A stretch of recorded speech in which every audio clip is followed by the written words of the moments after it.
하나님의 말씀 마태복음 15장 27절에서 28절의 말씀입니다. 여기 참석하신 우리 모든 새벽기도 가족들에게 하나님의 은총이 함께 하시기를 주님의 이름으로 축원합니다. 저는 방금 우리 김 목사님께서 소개해 주셨지만은 제가 선교사 잠깐 했고요. 그다음에 미국 가서 미국 뉴저지 트렌톤이라고 프린스턴 대학에서 한 15분 떨어졌습니다. 그곳에서 한 36년 목회하다가 5년 전에 은퇴했습니다. 제 거주지는 미국이고 여기 지금 행사 때문에 세계총 행사 때문에 나왔습니다. 오늘 아침 여러분들하고 함께 나눌 내용을 절 보고 간증 얘기하라고 얘기하시던데 여러분의 삶 속에도 하나님이 함께 하신 주옥 같은 간증거리가 있을 줄 믿습니다. 저도 마찬가지입니다. 그런데 제가 오늘 이 아침 여러 간증 가운데 목회하면서 하나님의 말씀을 깨닫고 발견한 것을 잠깐 나누고자 하는 것입니다. 오늘 우리가 읽었던 마태복음 15장 27절 이하의 말씀은 믿음을 어떻게 가져야 되는가 근본적인 문제를 얘기하고 있습니다.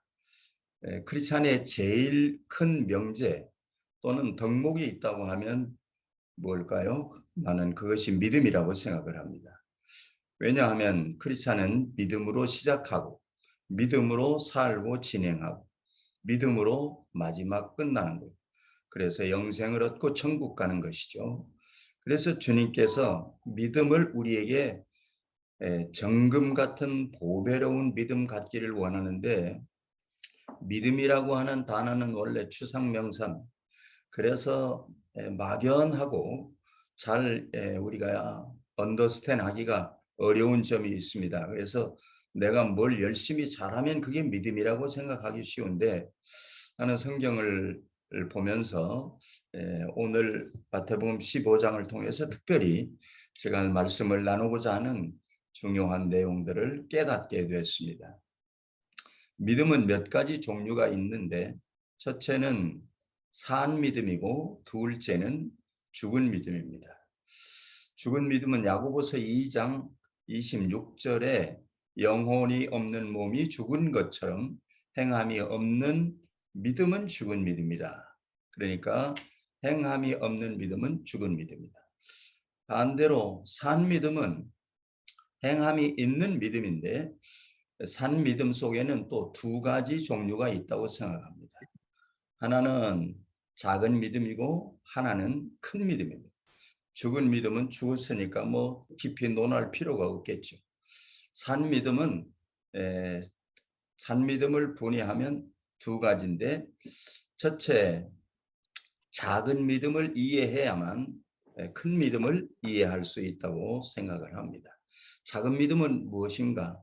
마태복음 6장에 작은 믿음이 나와 있습니다. 마태복음 6장 가운데 보면 예수님께서 그랬어요. 산상보훈에 그러므로 내가 너희들에게 이르노니 목숨을 위하여 무엇을 먹을까 무엇을 마실까 또 몸을 위하여 무엇을 입을까 염려하지 말라. 목숨이 음식보다 중하지 아니하며 몸이 의복보다 중하지 아니하냐. 공중에 나는 새를 보라. 심지도 아니하고 거두지도 아니하고 창고에 모아 들이지도 아니하되 천부께서 이와 같이 입히시거늘 하물며 너희 일까 보냐. 믿음이 작은 자들아. 이렇게 30절에 말씀을 하셨습니다. 이 말씀은 우리가 깊이 묵상해야 될 중요한 부분인데요. 모두 다 믿음을 가지고 있습니다. 크리스찬들은 크든지 적든지 믿음을 가지고 있는데 믿음을 깊이 묵상하지 아니하면 별로 효력이 없는 믿음, 기도해도 응답이 안 되고 예수 믿어도 하나님의 은혜와 은총을 받기가 어려운 믿음이 되기 쉽습니다. 그래서 우리는 분석하고 한번 연구할 필요가 있다. 거기 마태복음 6장에서 말씀하시는 것을 보면 결론적으로 염려하며 믿는 믿음은 작은 믿음이다. 우리가 목사거나 평신도거나 염려 없는 죄송합니다. 염려 없는 사람은 한 사람도 없습니다. 모두 다 염려가 있습니다. 그러면 염려하는 믿음은 작은 믿음이라고 했는데 작은 믿음은 큰 믿음으로 업그레이드 시켜야 되는 거죠. 어떻게 업그레이드 하느냐? 있는 염려를 우리는 자꾸만 믿음으로 염려를 제거해야 되는 거죠. 예수 그리스도 전능하신 하나님 아버지를 우리가 전적으로 믿을 때에 염려가 사라질 수 있는 것이고, 믿음이 반쯤 되면 반쯤 사라지는 것이고, 믿음의 척도에 따라서 우리의 믿음이 장성한 믿음이 될 수도 있고 작은 믿음이 될 수도 있다. 그뿐이 아니죠. 마태복음 8장 가운데 보면 예수님께서 제자들과 함께 주무시는 장면이 있습니다. 바다를 건너가시면서 배 위에서 주무시는 장면이 있습니다. 그러면 내가 가끔 우리 교인들에게 물어봤어요. 왜 배 위에서 예수님이 주무셨을까요? 그랬더니 피곤해서 뭐 힘들어서 뭐 이렇게 대답을 하시던데 그 의미가 있죠. 그런데 나는 힘들고 피곤한 날은 그날뿐이 아니고 또 그 배 위의 정황을 표현할 때에 무엇하러 잠자는 예수님이 주무시는 것을 표현했을까? 나는 거기에 깊이 생각을 해보니까 여기 배 타고 있는 제자들이 모두 다 갈릴리 출신들이기 때문에 바다의 전문가들이에요. 그래서 예수님과 함께 배를 타자마자 그 전문성이 발동된 거예요. 다른 말로 말하면 인간의 이성, 인간의 지성, 인간의 머리로 모든 것을 해결하고 나가려고 하는 일반적 사람들의 사고다. 예수님은 그것을 보시고 너희가 이렇게 나와 항상 같이 있으면서 어떻게 살아야 되는지 삶의 목표를 알지 못하고 삶의 기준을 어디에 둬야 되는지 알지 못하는구나. 그래? 그럼 너희들 머리 써서 이성적으로 지성적으로 한번 스펙을 따라서 살아봐라. 나는 잠이나 자겠다. 나는 이렇게 생각을 했습니다. 그래서 우리가 믿을 때에 우리의 이성도 필요하고 우리의 학식도 필요하고 지식도 필요하고 모든 것들이 필요하지만 먼저는 예수 그리스도를 나의 주님이요 전능하신 자요 그로 말미암아 내가 설 수 있고 갈 수 있고 살 수 있다고 하는 이 절대적 신앙을 가질 필요가 있다. 이것을 계속적으로 이제 프랙티스 해야 되는 거죠. 그렇게 사는 방법이 하루아침에 나오는 건 아닙니다. 그래서 예를 들어서 어떤 사람이 피아노를 잘 친다 그러면 뭐 꿈 잘 꾸어서 치는 게 잘 치는 게 아니죠. 우리가 믿음이 좋다. 하루아침에 무슨 뭐 은혜 받아서 절대 믿음이 좋아지지 않습니다. 그런 믿음은 금방 사단의 밥이 됩니다. 그래서 나는 생각할 때 깊이 묵상하면서 절대자이신 주님을 절대적으로 신뢰하는 이 믿음을 어떻게 우리들이 자꾸만 반복적으로 가질 수 있는가? 이것을 계속적으로 하는 것, 이것이 신앙의 경건의 연습이라고 생각을 합니다.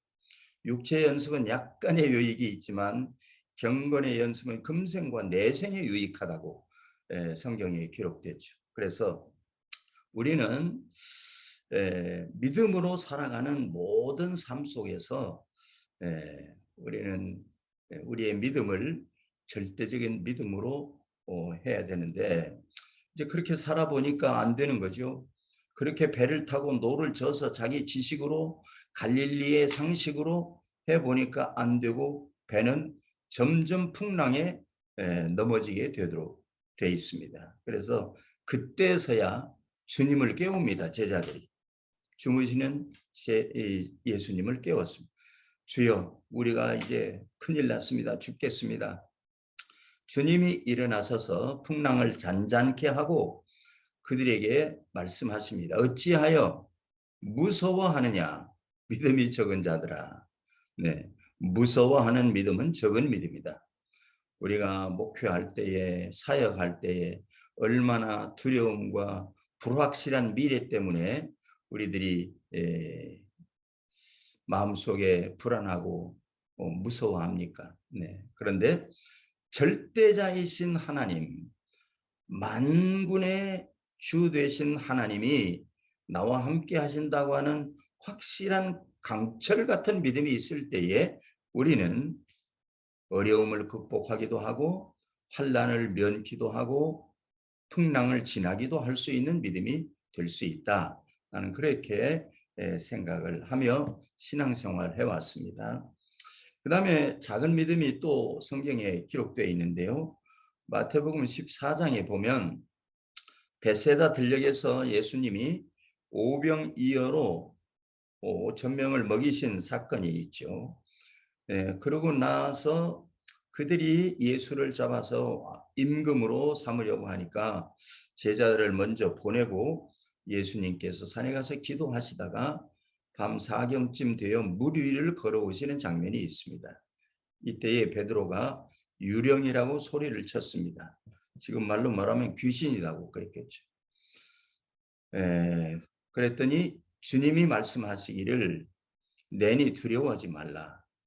그런데 베드로가 풍랑 소리와 그리고 바람 소리와 그리고 두려움 가운데서 주님의 음성을 듣고 보았지만 불확실해서 베드로가 다시 확인합니다. 만일 주님이시여든 나를 명하여 이 물 위를 걸어오게 하라 하시옵소서. 그러니까 오라고 했어요. 그래서 오라고 하는 소리를 들어보니까 확인이 돼요. 예수. 분명히 예수님이시구나. 그런 예수님이라고 확신하는 순간 발을 물 위로 내디뎠습니다. 그러니까 믿음이 물 위를 걸을 수 있게 한 것이지 자기의 기술이나 능력이 걷게 한 것은 아니고 그냥 믿음은 기적 속에서 사는 것이 믿음의 삶입니다. 여러분도 지나온 삶을 보시면 모든 것들이 하나님의 기적이었습니다. 저의 삶도 기적으로 꽉 차 있습니다. 그것을 다 간증할 수 없어서 제가 말씀 깨달은 것을 여러분들과 함께 나누고자 하는 것입니다. 네. 예수님께서 그들에게 말씀하십니다. 믿음이 적은 자여 왜 의심하였느냐? 왜? 베드로가 물 위를 걸어가다가 자기 머리를 동원합니다. 우리가 신앙생활하면서 내 머리, 내 이제 아이디어, 내 생각 이것을 동원하는 것이 망하는 첫째 원리라고 나는 깨달았습니다.